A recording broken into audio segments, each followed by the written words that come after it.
Chris, Joseph Woll enters the playoff series with his team facing elimination, making a start, and he comes through again for this Maple Leafs team. Has this goaltending switch maybe swung the series a bit?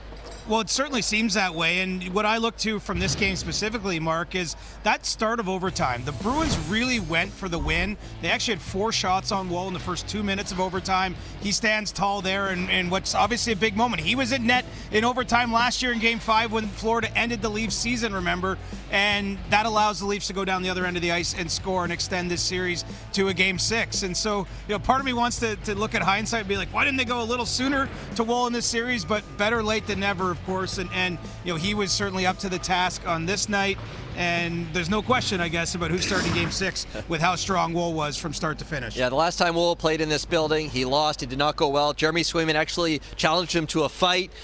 He gets the better end of the goaltending battle in this one.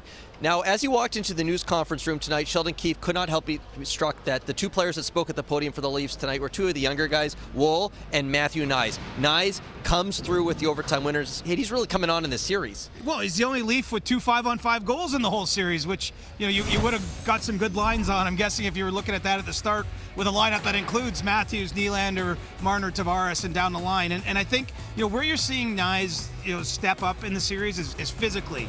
He's still a young guy, but he's very big and strong, not being pushed around by the Bruins. And I think much like Woll, he benefits from the fact that he got into playoff games last year for the Leafs. This isn't a totally new experience for him. And let's face it, the Leafs need some of that offense. They need somebody to score. They've played this game without Auston Matthews. They played some of this series without William Nylander.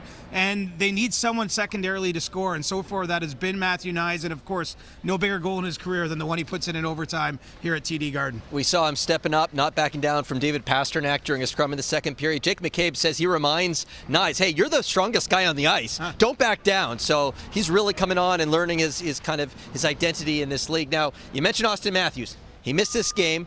Max Domi said, we have given him a chance to get back. We weren't going to be denied tonight. We wanted to give the best player in the world a chance to get back in this series. What are the chances we see Auston Matthews in Game 6?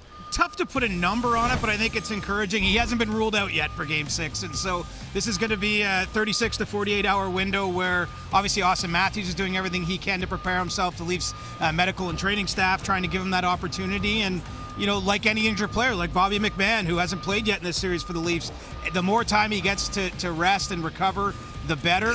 And my understanding of the situation, they're just literally going to take it a day at a time, go through the treatment that he can get on Wednesday, try to see where he's at Thursday. Maybe we see him on the ice the way he took the ice here at TD Garden before Game 5 to test himself out, and obviously if there's any way, shape, or form he can get back in, he's going to play. But as I say, the fact that they've given him 2 more days and that they're not yet ready to say one way or the other whether he's in or not, I think is at least a small glint of potential encouragement for the Leafs.